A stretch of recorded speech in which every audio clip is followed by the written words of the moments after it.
ఐడ్రీమ్ ప్రేక్షకులకు నమస్కారం. నేను ఉదయశ్రీ. ఇవాళ మనతో పాటు అడ్వకేట్ జిఎం రావు గారు ఉన్నారు. కేవలం లాకు సంబంధించిన విషయాలకు మాత్రమే కాకుండా చాలా ఆధ్యాత్మికంగా చాలా విషయాలపై ఆయన అర్థవంతమైన విశ్లేషణ చేస్తూ ఉంటారు. మరి ఇవాళ ఆయన అడిగి ముఖ్యంగా భార్యాభర్తల బంధం అంటే ఏంటి, దీని గురించి పురాణాలు ఏం చెబుతున్నాయి తెలుసుకుందాం. నమస్తే సార్. నమస్తే. మీరు చాలాసార్లు ఆధ్యాత్మికంగా చాలా విషయాలపై మీరు విశ్లేషణ ఇవ్వడం జరిగింది. మీకు పురాణాలు, ఇతిహాసాల గురించి పూర్తిగా తెలుసు. సో అందుకోసమని నాకున్న డౌట్స్ అన్ని క్లారిఫై చేసుకోవాలనుకుంటున్నాను. భార్యాభర్తల బంధం గురించి మనకు పెళ్లి టైంలో ఎన్నో సంబంధాలు వస్తూ ఉంటాయి. తర్వాత మనము ఆచి తూచి ఏరి కోరి ఒకరిని చేసుకున్నాక ఆ పర్సన్ బాగెళ్తే అదృష్టం, ఒకవేళ మంచిగా వెళ్ళకపోతే మనం రిజెక్ట్ చేసిన వాళ్ళు చాలా మంచిగా వెళ్ళి వాళ్ళు హ్యాపీగా ఫైనాన్షియల్గా అన్ని విధాలా బాగున్నారనుకున్నప్పుడు అనిపిస్తూ ఉంటుంది, ఏంటి నేనే వద్దని అనుకున్నాను కదా, నేనే ఈ పర్సన్ని కావాలనుకుని పెళ్లి చేసుకున్నాను కదా, నా కర్మ ఎందుకు ఇట్లా ఉంది అని. ఎందుకు మన చుట్టూ ఇంత కోట్ల మంది జనాలు ఉంటే మనము ఏరికొరి ఒక్కరిని చేసుకుంటాము? అంటే మనం వాళ్ళని చేసుకోవాలి, వాళ్ళతో జీవితంలో ఉండాలి అనేది మన కర్మ ప్రకారం మనకు ఒక పర్సన్ దొరకడం జరుగుతుందా, లేకపోతే అసలు ఈ భార్యాభర్తల బంధం గురించి పురాణాలు ఏం చెబుతున్నాయి? ఇది చాలా మంచి టాపిక్ మీరు తీసుకొచ్చారు. కొన్ని లక్షల కోట్ల మంది ఉంటారు మనకు. అంటే మీరు స్కూల్లో ఎంతోమందిని కలుస్తాము, కాలేజీలో ఎంతోమందిని కలుస్తాము, ఎంప్లాయ్మెంట్లో ఎంతోమందిని కలుస్తాము, కానీ పెళ్ళి మాత్రము ఒక్కరితోటే జరుగుతుంది. పెళ్ళి మాత్రము ఒక్కరితోటే జరుగుతుంది. ఆ పెళ్ళి కూడా ఒక్కరితో జరిగే ముందు కూడా మీరు అన్నట్టుగా 10 సంబంధాలు రావడము, అందరినీ రిజెక్ట్ చేసి ఒక్క పర్సన్ని సెలెక్ట్ చేసుకోవడం. ఆ ఒక్క పర్సన్ని సెలెక్ట్ చేసుకున్న తర్వాత జీవితం ఎట్లా ఉంటుందో ఆమె చేతిలో ఉండదు. బాగుందా, బాగుంది, లేదా ఏదైనా తేడా వచ్చిందా, ఇదేంటి నా తలరాతనా, లేకపోతే నాకే ఇట్లా ఎందుకు జరిగింది అని చాలామంది అని అనుకుంటారు.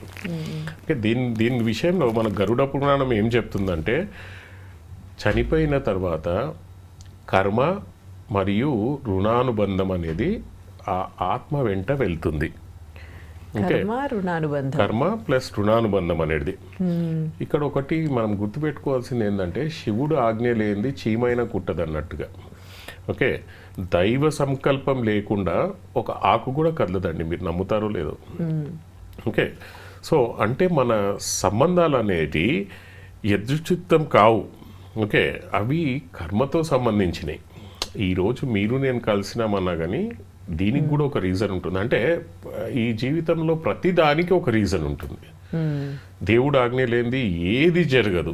అయితే నేను మాట్లాడడం కూడా జరగదు, మీరు ఇక్కడ కూర్చోవడం కూడా జరగదు. రుణానుబంధం కూడా అంటూ ఉంటారు కదా చాలా మంది. అసలు రుణానుబంధం అంటే ఏంటి? రుణము ప్లస్ అనుబంధము, దీనికి ఎగ్జాంపుల్స్ ఏంటిదంటే, ఫర్ ఎగ్జాంపుల్ నేను మీ దగ్గర నుంచి ఒక 10,000 అప్పు తీసుకున్నాను అండ్ మిమ్మల్ని మళ్ళీ రిటర్న్ చేయకుండానే నేను చనిపోయాను. ఓకే, ఇది ఒక రుణము అనుబంధం అయిపోయింది. ఈ రుణం ఒకటే, డబ్బులతో ఒకటే కాదు రుణానుబంధం, చేష్టలది కూడా. అంటే మిమ్మల్ని ఈ జన్మలో చాలా బాధ పెట్టాను, మీరు మళ్ళీ రిటర్న్ ఇచ్చే పరిస్థితులలో లేరు. ఓకే, సో మీరు అప్పుడు ఏం చేస్తున్నారంటే, అదొక మీ దగ్గర మిగిలిపోయింది. ఆ బాధ అనేది, నేను ఇచ్చిన బాధ మీ దగ్గర మిగిలిపోయింది, అది కూడా ఒక రుణానుబంధమే. మళ్ళీ వచ్చే జన్మలో మనకు మీరు ఏదో రకంగా నా పైన బాధ అనేది, ఆ కక్ష అనేది తీర్చుకోవడం జరుగుతుంది. ఇది మనకు రుణానుబంధం. అంటే గత జన్మలో ఉన్న ప్రేమ, ద్వేషము, ఆర్థిక రుణము, బాధ రుణము, ఓకే, ఇవి తీర్చుకోవడానికి ఆ ఆత్మ మళ్ళీ మన జీవితంలోకి వస్తుంది. ఓకే, చాలా సార్లు ఏంటిదంటే ఇది అనేది, ఈ రుణానుబంధం అనేది మనకు భార్య లేకపోతే భర్త రూపంలో వస్తారు. ఓకే ఓకే, రుణానుబంధం భార్య భర్త రూపంలో, రుణానుబంధం అనేది భార్య అండ్ భర్త రూపంలో వస్తారు. అంటే ఏ విధంగా, ఎట్లా అంటే వాళ్ళతో ఫైనాన్షియల్గా బాగా మనము స్ట్రగుల్ అవ్వాల్సి ఉంటుందా, ఫైనాన్షియల్గా లాస్ చేస్తారా? ఇప్పుడు కొన్ని సినారియోస్ మీకు ఏమన్నా గుర్తొస్తే మీరు నాకు సినారియోస్ అడగవచ్చు. ఒక ఫస్ట్ సినారియో మనం తీసుకుందాము. ఒక నాకు ఒకటి చెప్తాను. మామూలుగా ఒక్కోసారి భార్యాభర్తల్లో ఎవరైనా ఒకరు సిక్ కావచ్చు, హాస్పిటల్లో చాలా చాలా ఖర్చులు పెట్టి వాళ్ళని మళ్ళీ మొత్తం కంప్లీట్గా వాళ్ళు రికవర్ అయ్యాక ఆ భర్తతో విడిపోవడము, లేకపోతే అంత ఖర్చు పెట్టినాక భార్యను భర్తను చనిపోవడము, ఇలాంటివి కూడా జరుగుతూ ఉంటాయి కదా. అన్ని లక్షల డబ్బులు పోతాయి. అండ్ తర్వాత ఒకవేళ తను రికవర్ అయినా కానీ మళ్ళీ కలిసి కూడా ఉండకపోవచ్చు. ఇలాంటి కేసెస్ కూడా చూస్తూ ఉంటాము. దీనికి సంబంధించి కూడా రుణానుబంధమే అంటారా? ఇది చాలా ఎక్సలెంట్ అండ్ ప్రాక్టికల్గా జరిగే సిచ్యువేషన్ ఇది. మనకిప్పుడు మన కళ్ళ ముందర జరిగే సిచ్యువేషన్ మీరు అడిగింది. పెళ్ళి అయిన తర్వాత 6 నెలలకు సంవత్సరానికో బాగుంటారు, బాగా కలిసి ఉంటారు. తర్వాత ఏమవుతుందంటే భార్యను భర్తను హాస్పిటల్లో పడడం అండ్ దానికి మొత్తం లక్షల రూపాయలు ఖర్చు పెట్టడం. ఓకే, ఖర్చు పెట్టిన తర్వాత అతను కోలుకునే పరిస్థితి అయినా ఉండొచ్చు, లేకపోతే చనిపోవచ్చు. First thing. సెకండ్ థింగ్, కోలుకున్నాక వీళ్ళిద్దరు విడిపోయే అవకాశాలు కూడా ఉంటాయి. ఇక్కడ జరిగింది ఏంటంటే మనకు ప్రీవియస్ జన్మలో, అంటే పోయిన జన్మలో, ఏదో జన్మలో ఇక్కడ రుణం అనేది బాకీ ఉంది. భార్య భర్తకు, భర్త భార్యకు బాకీ ఉన్నాడు. కాబట్టి ఒక పర్సన్ హాస్పిటల్లో పడి అతని ద్వారా ఆ ఖర్చును అంతా యూజ్ చేసుకున్న తర్వాత అతని రుణం బ్యాలెన్స్ అయిపోయింది. ఈ ప్రపంచం ఏంటిదని అంటే కర్మ అనేది బ్యాలెన్సింగ్ చేయడానికి చూస్తుంది. సో ఇక్కడ రుణం అనేది ఏదైతే ఉండే అది మొత్తం ఖర్చు అయిపోయిన తర్వాత ఇదర్ దట్ పర్సన్ అనేది చనిపోతాడు, అక్కడితో రుణం ఎండ్ అయిపోయింది. ఇది మనం అర్థం చేసుకోకుండా, అంటే కర్మ సిద్ధాంతాన్ని, గరుడ పురాణాన్ని, వీటిని అర్థం చేసుకోకపోతే మనిషికి దుఃఖాలు తప్పవు. ఎందుకు ఇట్లా జరిగిందనే క్వశ్చన్ మిగిలిపోతుంది కానీ వాళ్ళకి ఆన్సర్ రావు. ఇక్కడ పర్ఫెక్ట్ ఆన్సర్ ఏంటిదంటే ప్రీవియస్ జన్మలో ఉన్న రుణానుబంధం వల్ల అలా జరిగింది. ఓకే, ఇప్పుడు మీకు భర్తను వేధించడం, భార్య వేధించడం, ఇవి కూడా జరుగుతూ ఉంటాయి. ఈ వేధింపులు ఏంటి, వాళ్ళ జీవితాంతం ఇంకా దాంట్లోనే ఉండాలి. కొంతమంది ఈ మధ్యకాలంలో ఎక్కువగా డైవోర్స్ తీసుకుంటున్నారు అనుకోండి, బట్ కొంతమంది కలిసి ఉన్నా కానీ ఎంతసేపు వాళ్ళ మధ్యలో చిన్నదానికి పెద్దదానికి గొడవలు, ఒకరినొకరు బాధించుకోవడాలు, ఏంటి ఇదంతా కూడా? సో దీంట్లో 2 రకాలుగా ఉంటాయి మీరు చెప్పిన దాంట్లో. ఇద్దరు ఒకరినొకరు బాధించడం అనేది, ఓకే. ఇంకొకటి ఏంటిదని అంటే ఒకరు ఇంకొకరిని బాధించడం అనేది ఉంటుంది. ఓకే, సో జనరల్గా ఇద్దరు ఒకరినొకరు బాధించడం అనేది కొద్దిగా తగ్గిపోతుంది, కానీ ఎక్కడో ఒక దగ్గర ఎవరో ఒక్కళ్ళు మాత్రం ఎక్కువగా బాధించడం ఉంటుంది. అవును. ఇప్పుడు మనము రియల్ లైఫ్ ఎగ్జాంపుల్ తీసుకుంటే, ఇప్పుడు ఒక భార్య కానీ భర్త కానీ ఏం చేస్తాడంటే ఇంకో స్పౌస్ని చాలా బాధ పెడుతుంటాడు. పెళ్ళిగా కానీ కొట్టడం కానీ, లేకపోతే దారుణంగా తిట్టడము, మానసికంగా బాధ పెట్టడము, రకరకాలుగా చేస్తుంటాడు. ఈ కాలంలో మనము ఒక భార్య భర్తకు చేస్తుందని చెప్పలేము, భర్త కూడా భార్యకు చేయొచ్చు. ఇది కర్మ సిద్ధాంతం మాట్లాడుతున్నాం మనం, ఎవరి గురించి ప్రత్యేకంగా భార్య గురించో భర్త గురించో మాట్లాడట్లేదు. సో ఇక్కడ భార్య అయినా భర్త అయినా ఒకరిని దూషించడము, మరీ దాన్ని ఏమంటాం 10 మందిలో ఇన్సల్ట్ చేయడము, ఆయనను బాధ పెట్టడము, ఇది చాలా ఉంటుంది. ఓకే, దీనికి మన గరుడ పురాణం కానీ మన పురాణాలు కానీ ఏం చెప్తుంటాయి అంటే, ప్రీవియస్ జన్మలో ఏ జన్మలోనో ఎవరైతే బాధపడుతున్న వ్యక్తి ఆపోజిట్ రోల్లో ఉండి ఉంటాడు, అతను ఈమెను బాధ పెట్టి ఉంటాడు. ఈమెననే కాదు, వేరే ఎవరినో బాధ పెట్టి ఉంటాడు బాగా. ఆ ఆత్మ అనేది ఇక్కడ వచ్చేసి భార్య రూపంలోనో భర్త రూపంలో ఉండి బాధ పెడుతుంది అనమాట మనకి ఇక్కడ.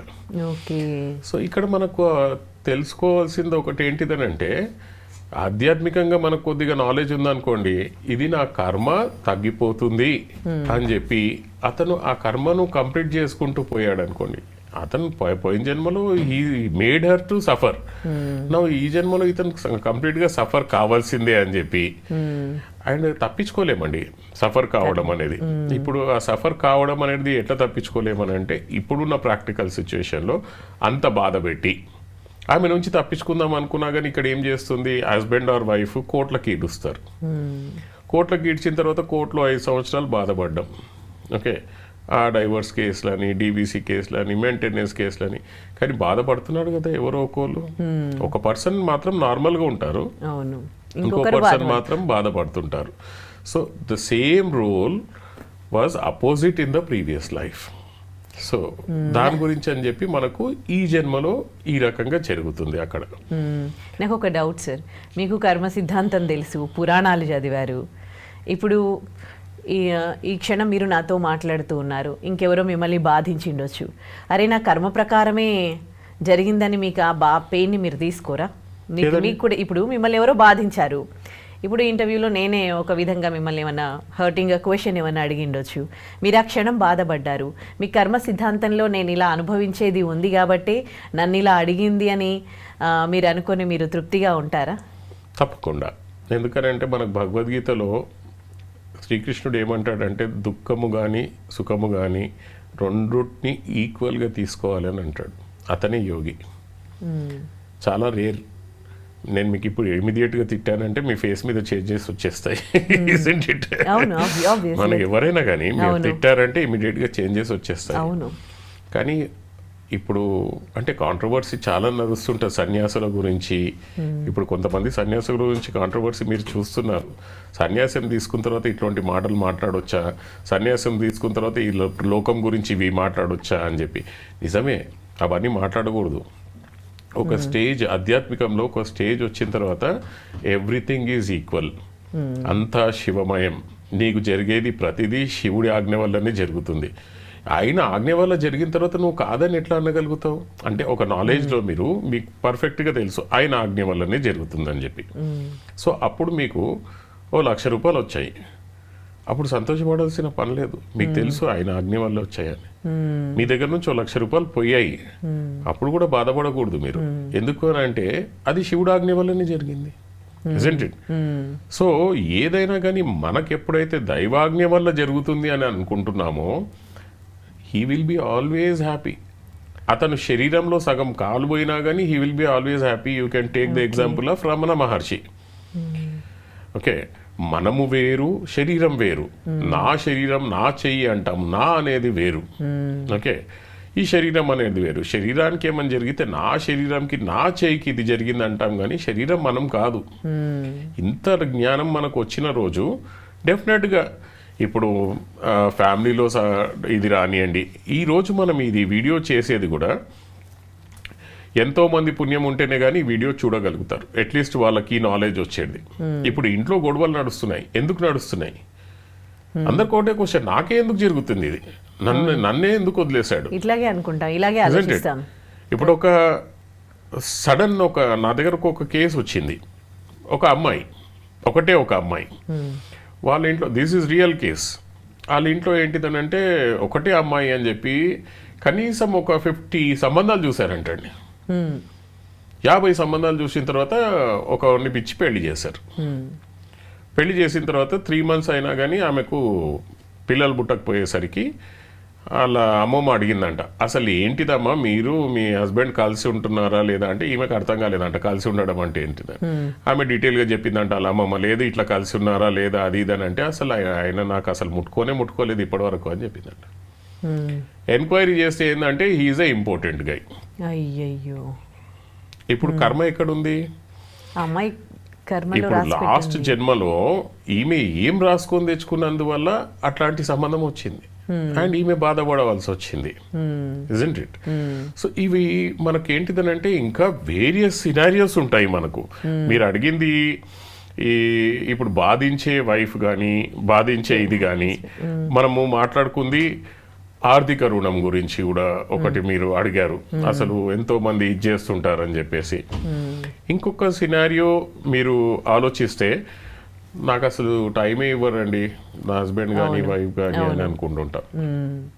అవును, ఇంపార్టెన్స్ ఇవ్వరు, టైం ఇవ్వని చాలా బాధపడే భార్యను కానీ భర్తను కానీ చూస్తూ ఉంటాం, రెస్పెక్ట్ ఇవ్వరు. అవును, వాళ్ళు కూడా బాధపడుతుంటారు. ఒక పర్సన్ బాధపడుతుంటాడు. For example wife and husband భార్యకి టైం ఇవ్వకపోవడమో, భార్య హస్బెండ్కి టైం ఇవ్వకపోవడమో, వాడు ఎంత బాధపడతాడంటే పెళ్లి చేసుకున్న తర్వాత అసలు ఈమె నాకు టైమే ఇవ్వదు, ఇదేంద్రా నా బతుకు అని చెప్పేసి చాలా బాధపడుతుంటాడు. కానీ ఇక్కడ మనం అర్థం చేసుకోవాల్సిన జ్ఞానం ఏంటిదని అంటే ప్రీవియస్ జన్మలో అపోజిట్ రోల్లో ఆ పర్సన్ ఈమెకు టైం ఇచ్చి ఉండడు. ఇప్పుడు ఈ జన్మలో వైఫ్ హస్బెండ్కి టైం ఇవ్వట్లేదు. ఇప్పుడు ఒక డౌట్ నాకు, అంటే ప్రీవియస్ జన్మలో వాళ్ళే వైఫ్ అండ్ హస్బెండ్ గా ఉంటారు, మళ్ళీ నెక్స్ట్ జన్మలో కూడా లేదు, అది కాదు. ఇక్కడ మనం మాట్లాడుకునేది పెళ్లి అనేది ఇద్దరి ఆత్మల కలయిక. అదే ఆత్మ అనేది మనకు కాదు. ఇప్పుడు మీరు ఇప్పుడు మన ఎగ్జాంపుల్ తీసుకుంటే ఒక వైఫ్ అండ్ హస్బెండ్, కానీ నెక్స్ట్ జన్మలో వాళ్ళే వైఫ్ అండ్ హస్బెండ్ ఉంటారు అనేది కూడా మనం గ్యారంటీ ఇవ్వలేం. మీరు ఇంకో అమ్మాయిని దారుణంగా మోసం చేసి ఉంటే, ఒక హస్బెండ్ ఉన్నాడండి, ఈ జన్మలో వైఫ్ అండ్ హస్బెండ్ వేరు కానీ ఒక అమ్మాయితో అతను రిలేషన్షిప్ పెట్టుకొని అతనికి దారుణంగా ఆమెను మోసం చేసి వదిలేస్తాడు. ఆ అమ్మాయి ఆ వేదన ఎంత ఉంటుంది మీకు అర్థం చేసుకుంటారు అనుకుంటా. ఆ వేదన ఎట్లా ఉంటుందంటే, అబ్బా వీడు నన్ను ఇట్లా వాడుకొని వదిలేశాడు అది ఇది అని చెప్పి ఆమె సూసైడ్ అయినా చేసుకుంటది, లేకపోతే అదే బాధతో చనిపోయింది అనుకోండి. నా నెక్స్ట్ జన్మలో ఆవిడ భార్యగా వచ్చి ఆ పగను కక్షని ఇన్ని తీసుకుంటది. వీడిని అట్లనే మోసం చేయడం అంటే, ఇప్పుడు భార్య ఉండంగా వీడు ఆమె దగ్గరికి వెళ్ళినట్టుగా వీడు భర్త ఉండంగా ఇంకో దగ్గరికి పోతుంటది అనమాట. ఈ జన్మలో నేను ఇప్పుడు ఒకరి వల్ల బాధపడుతున్నానంటే నా వల్ల నేను కూడా ఇంకొకరిని అలా బాధ పెట్టాను గత జన్మలో, కాబట్టి ఇప్పుడు అనుభవిస్తున్నాను. 100% అండి.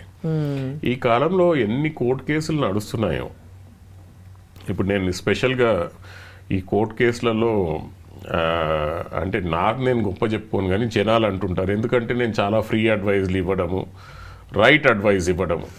మనిషి వచ్చాడు అనుకోండి, అతనికి కావాల్సింది రైట్ అడ్వైస్. ఆయన కావాల్సింది ఏంటంటే కరెక్ట్గా ఏం జరుగుతుంది అని చెప్పి తెలిస్తే ఆయన సంతోషంగా ఉంటాడు. కానీ కమర్షియల్గా నువ్వు రాగానే రేపు కేసు వేద్దాము అనే అడ్వకేట్లు చాలామంది ఉంటారు.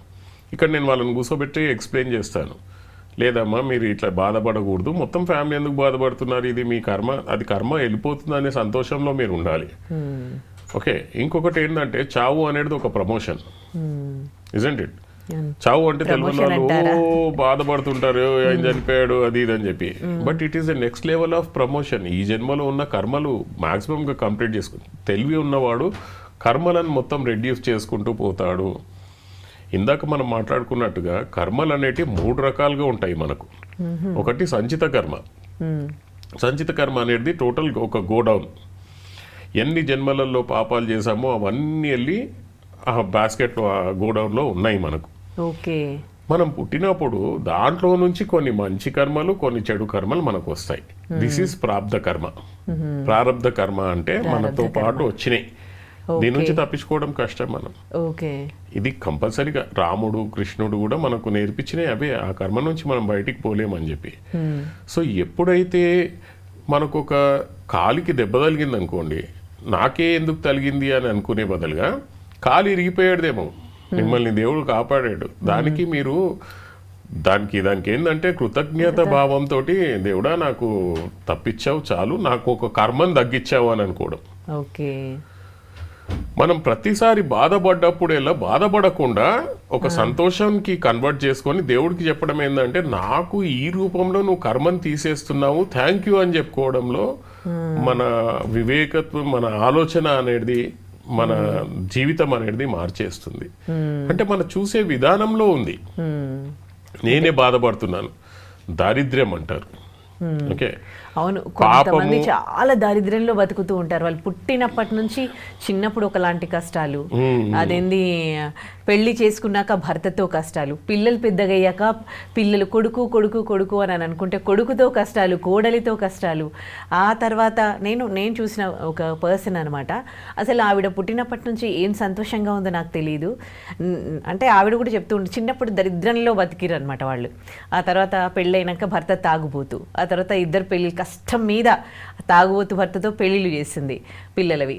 తర్వాత కొడుకుకు వచ్చిన భార్య మహామూర్ఖురాలన్నమాట, తనతో కూడా హ్యాపీగా లేదు. ఆ తర్వాత తన కన్న తండ్రికి కూడా అన్ని సపర్యలు, లాస్ట్లో ఆయన సిక్ అవ్వడము, ఆయనకు చేయడము, తన భర్తకి చేయడము, ఇప్పటికీ కూడా స్టిల్ అదే దరిద్రంలో ఆవిడ బతుకుతూ ఉందన్నమాట. ఆవిడ చూస్తే అసలు ఎంత జాలేస్తుందో తెలిసిన వాళ్ళే అనమాట. చాలా చాలా అసలు ఏంటి ఈమె కర్మ ఇట్లా ఉంది అని అనిపిస్తుంది. పాపం అనేది ఇన్ని బాధ రూపంలో రావచ్చు. పాపం అనేది మనకు పేదరికం రూపంలో రావచ్చు, పాపం అనేది రోగం రూపంలో రావచ్చు. సో ఇది ఒక తెలివైన పర్సన్ అయితే ఇది నేను చేసుకున్న పాపమే నేను ఇప్పుడు అనుభవిస్తున్నాను అనుకోవాలి. కానీ కొంతమంది ఏంటిదంటే ఇవన్నీ ఏమీ తెలియకుండా నాకే ఇంత నేను బాధపరిస్తున్నాను అని చెప్పి వెళ్ళి సూసైడ్ చేసుకోవడం. అంటే ఇక్కడ సూసైడ్ చేసుకోవడం వల్ల ఆ పర్సన్ ఏదో తప్పించుకుంటున్నాడు అనుకుంటారు, కానీ తప్పించుకునే క్వశ్చనే లేదండి. మన గరుడ పురాణాల ప్రకారంగా అలా తప్పించుకునే క్వశ్చనే లేదు. మళ్ళీ ఆ జీవం అనేది గాల్లో ఏలాడి అతని టైం వచ్చిన తర్వాత మళ్ళీ రూపం తీసుకొని శరీరం తీసుకొని మళ్ళీ ఆ కష్టాలు తప్పకుండా అనుభవించాల్సిందే. There is no going back. Okay, నేను మీకు 50,000 ఇవ్వాలి, వచ్చే జన్మలో అయినా కానీ మీకు ఏదో ఒక రూపంలో నేను ఇవ్వాల్సిందే. Okay, no going back. ఈ జన్మలో నేను 50,000 అడుగుతున్నాను అని చెప్పి నేను ఉరేసుకొని చచ్చిపోతా అంటే మళ్ళీ వచ్చే జన్మలో నేను గ్యారంటీగా పుట్టి మీ 50,000 కంపల్సరీగా ఏదో రకంగా తీర్చాల్సిందే. ఆ రుణం ఉండిపోతుంది. దాన్ని ఇంకా మనం ఆ రుణానుబంధం నుంచి మనం తప్పించుకోలేము. సార్ మరి ఇప్పుడు ఒక పర్సన్ సూసైడ్ చేసుకుంటున్నాడు అనంటే ఆయన అంత వీక్ గా ఉన్నాడు అనంటే ఆయన కర్మ సిద్ధాంతం ప్రకారమే ఆ పర్సన్ వీక్ గా ఉన్నాడు కదా, వీక్ గా ఉండడం వల్లే సూసైడ్ చేసుకుంటాడు కదా.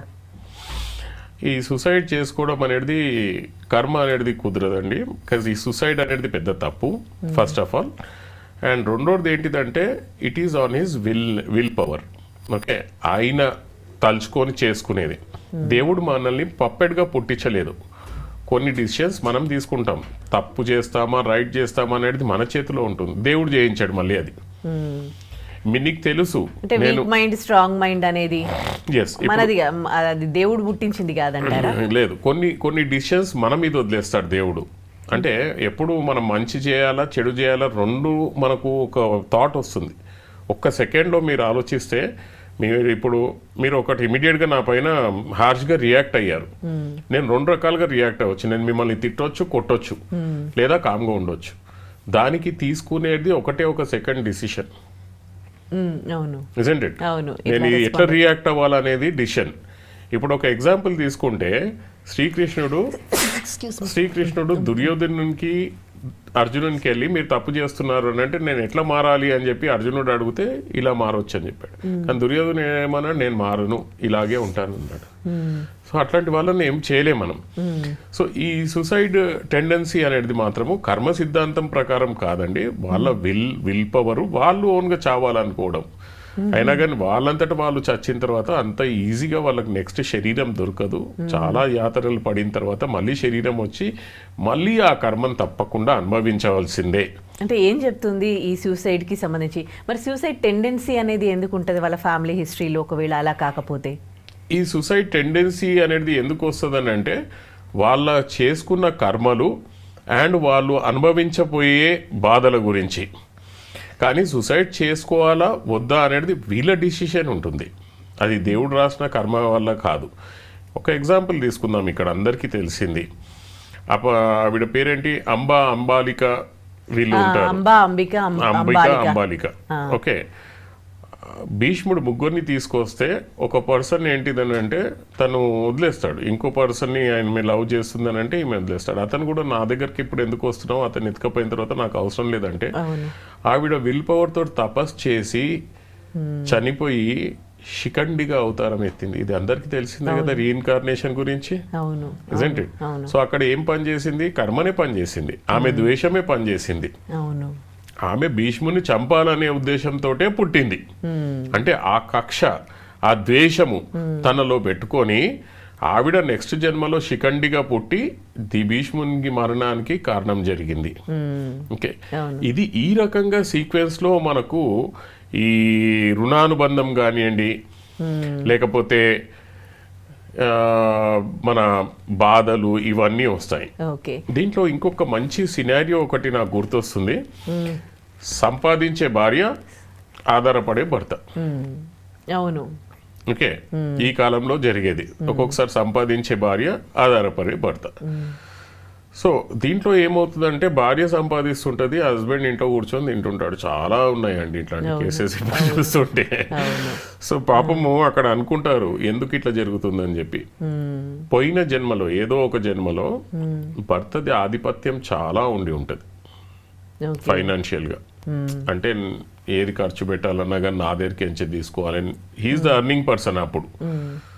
సో ఇప్పుడు అతను దాన్ని రియలైజ్ అవ్వాలి ఎట్లా ఉంటుంది పరిస్థితి ఆ ప్లేస్ లో ఉంటే అని. దీనివల్ల ఒక లెసన్ నేర్చుకుంటే మాత్రము ఆ కర్మ అనేది ఎట్లాగో బ్యాలెన్స్ అవుతుంది. కానీ లెసన్ నేర్చుకుంటే మాత్రం ఇట్లాంటి తప్పులు మళ్ళీ చేయకుండా ఉంటారనమాట మనుషులు. ఓకే, ఇంకోటి మనకు వచ్చేసేసరికి దీని గురించి కొన్ని పురాణాల కథలు కూడా ఉంటాయి మనకు. ఏం చెప్తున్నాయి? ఇప్పుడు సావిత్రి కథ ఉంటుంది మనకు పురాణాలలో. ఆ సావిత్రి ఏం చేసిందంటే యమధర్మరాజు వాళ్ళ హస్బెండ్ ప్రాణాలను తీసుకెళ్తుంటే కూడా యమధర్మరాజుతో పోట్లాడి ఆ ప్రాణాలను వెనుక తెచ్చుకున్న స్టోరీ మన దగ్గర ఉంది. It is not a story, it is the fact. Okay, ఇదేంటిదంటే ఇది గత జన్మలో చేసుకున్న పుణ్యమైన బంధం, పుణ్యబంధం కాబట్టి అలా జరిగింది. ఇంకోటి మనం చూసుకుంటే శివపార్వతులలో శివుడి వైఫ్ సతీదేవి ఒక జన్మలో చనిపోతుంది, మళ్ళీ పార్వతిగా తనే ఆవిర్భవించి మళ్ళీ శివుణ్ణే చేరుతుంది.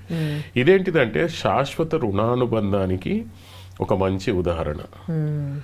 ఇంకోటి చూస్తే మీరు నలదమయంతులు అని చెప్పేసి ఉంటారు, ఈ స్టోరీ విని ఉంటారు.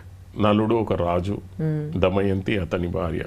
కానీ శాపం వల్ల వాళ్ళు ఈయన కురూపిగా మారిపోవడము, శ్మశానంలో బేగరిగా ఉండడం, ఎన్ని కష్టాలు వచ్చినా కానీ ఓకే కర్మ పరీక్షించిన వాళ్ళ బంధం గెలిచిందనమాట. ఓకే, ఇది ఒక రుణానుబంధం. ఇవన్నిట్లో అండి మనము కన్క్లూజన్కి ముందు మనం వెళ్ళడం ఏంటిదనంటే, మీకు ఎప్పుడైనా అనిపించిందా ఏమైనా సూచనలు కనిపిస్తుంటాయి మనకు అని చెప్పేసి? అవును, మనకి మామూలుగా ఇప్పుడు ఏదైనా మంచి జరిగేది ఉందనుకోండి, కొన్ని మనకి ఏదో తెలుస్తూ ఉంటాయి, పాజిటివ్గా తెలుస్తూ ఉంటాయి. కొన్ని చెడు జరిగేది ఉందనుకోండి, నెగిటివ్గా కూడా సంకేతాలు వస్తూ ఉంటాయి, ఏదో పడిపోవడము, ఏదో జరగడము, లేకపోతే ఏదో గొడవ జరగడము. ఇప్పుడు పెళ్ళే తీసుకోండి, ఒక పెళ్ళి కుదురుతుంది అనుకోండి, వాళ్ళు నేను కొన్ని అబ్జర్వ్ చేశాను అనమాట. కొంతమంది పెళ్ళిళ్ళ టైంలో బిఫోరే ఎంగేజ్మెంట్ టైంలో గొడవలు కావడం, డబ్బుల కోసం గొడవలు కావడము అవి జరిగినాయి.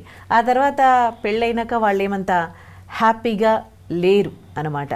సో అప్పుడే ఇట్లాంటివి అయినప్పుడే అనుకోవాల్సింది, ఇది చేయాల్సింది కాదు వీళ్ళ పెళ్ళి అని వాళ్ళు ఫీల్ అవ్వడం కూడా నేను చూసాను అనమాట. సో ఇవి ఏమైనా ఇండికేషన్స్ అంటారా? పెళ్ళికి ముందు ఎంగేజ్మెంట్ జరుగుతుంది, ఆ ఎంగేజ్మెంట్లోనే ఇద్దరి కుటుంబాలలో విభేదాలు రావచ్చు.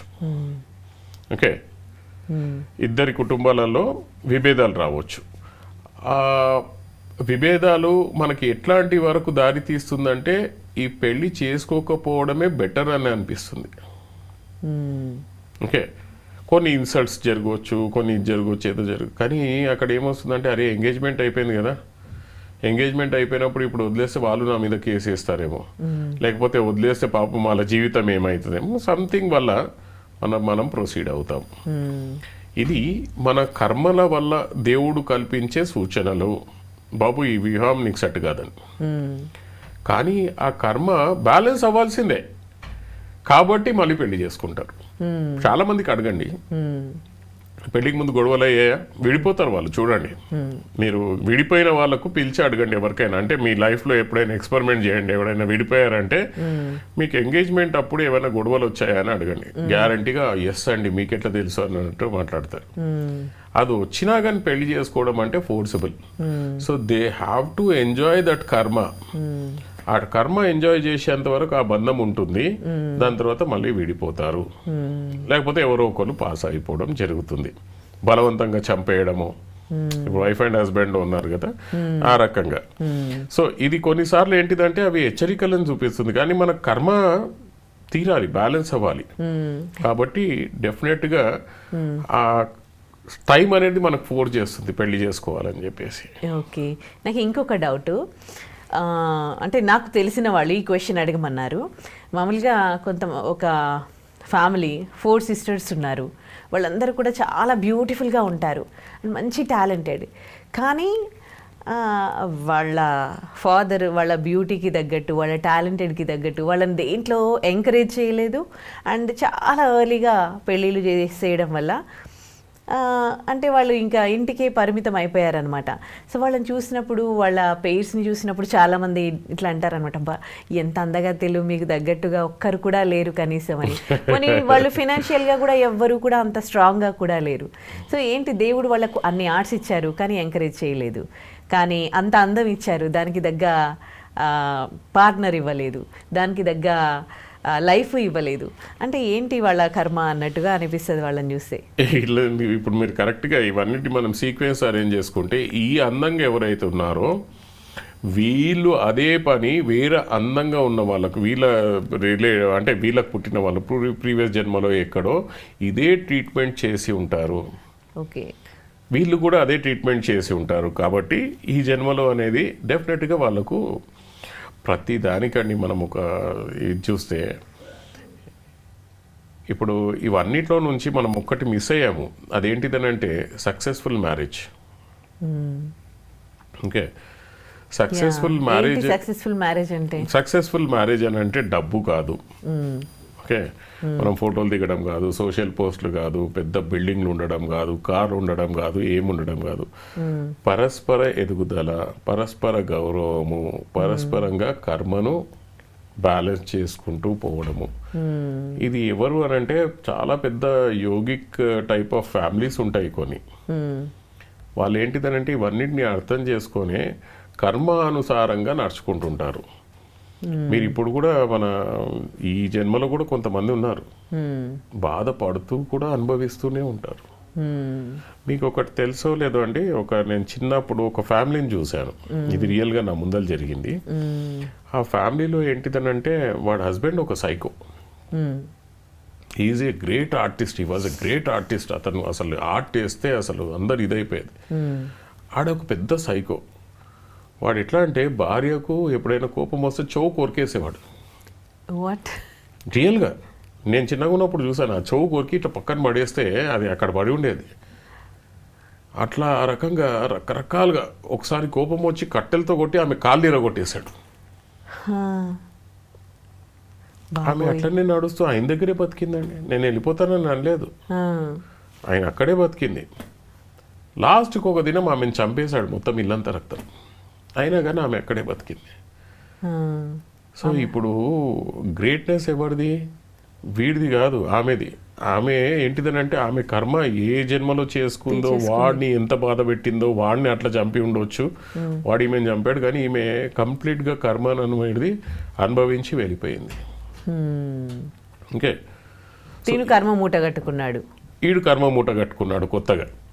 లేదా కర్మను బ్యాలెన్స్ అయిన చేసి ఉండాలి, లేకపోతే కొత్తగా కర్మను మూట అయినా కట్టుకొని ఉండాలి. ఓకే, ఇప్పుడు లాస్ట్ జన్మలో ఈయనకు జరిగి ఉంటుంది, వీడు ఈ జన్మలో ఆమెకు చేశాడు. సో కర్మ బ్యాలెన్స్ అయినా అయి ఉండాలి అక్కడ, లేక కొత్త కర్మనైనా కట్టుకొని ఉండాలి. ఓకే, సో కానీ మనం ఏంటిదనంటే ఆగామి కర్మ, కార్మిక కర్మ అనేది మనం ఇప్పుడు చేసే కర్మలను మనము చాలా మట్టుకు అవాయిడ్ చేస్తే నెక్స్ట్ జన్మ ఎలా ఉండాలో మనం చూసుకోవచ్చు. ఇందాక మనం మాట్లాడుకున్నట్టుగా ఎప్పుడైనా కానీ మీరు డిసిషన్ తీసుకునే ముందు ఒక్క సెకండ్ ఆగితే మీరు కరెక్ట్ డిసిషన్ తీసుకోగలుగుతారు. మీకు ఇమ్మీడియట్గా కోపం వచ్చింది, ఇమ్మీడియట్గా రియాక్ట్ అయిపోయే బదులుగా ఒక్క సెకండ్ మనం ఒక్కసారి ఆలోచిస్తే ఏది కరెక్ట్ అనేది మనకు వస్తుంది. కానీ ఆ ఒక్క సెకండ్ మాత్రం మనము ఆపలేరు చాలామంది. ఓకే, సో అంటే మంచి కర్మను మూటగట్టుకోవాలంటే ఏం చేయాలి? మంచి కర్మ బాగుండాలి, ఆల్రెడీ ఈ జన్మలో అనుభవిస్తూ ఉన్నాము, నెక్స్ట్ బాగుండాలి. అంటే ఏం చేయాలి? అంటే తప్పులు చేయకుండా పద్ధతిగా ఉండడమేనా కర్మను మంచిగా? 99% అండి. వేరేడు ఒకడు మిమ్మల్ని తిడుతున్నాడు, బాధ పెడుతున్నాడు, సో కొంతమంది ఉంటారు దేవుడు ఆ కర్మను చూసుకుంటారని చెప్పి ఇమీడియట్గా రిటర్న్గా మనము దాన్ని చేసామంటే that will be coming in to ఆగామి కర్మ. ఓకే, అంటే అనుభవించమని చెప్తుందా కర్మ? తప్పకుండా మీరు పూర్వ జన్మలో చేసింది మీరు ఈ జన్మలో తప్పకుండా అనుభవించాల్సిందే. వేరేవాడు మిమ్మల్ని ఊరికేనే తిట్టట్లేదు కదా. ఎవరైనా మనల్ని బాధ పెడుతూ ఉంటే మనము అలా వాళ్ళెవరు అని అడిగే హక్కు మనకు ఉంటుంది కదా, సో అలా అడగకుండా అనుభవించమని చెప్పడమే కర్మ సిద్ధాంతమా? కర్మ సిద్ధాంతం అట్లాంటిది కాదండి. దీన్ని బాగా ఆలోచిస్తే, మీరు నాలెడ్జబుల్గా ఆలోచించారు అనుకోండి, ఒక పర్సన్ మిమ్మల్ని ఎందుకో దూషించాడు, రివర్స్లో మీరు కూడా అతన్ని దూషించారు అనుకోండి, ఇక్కడ మీరు ఒక కొత్త కర్మను ముట్టుకుంటున్నట్టు.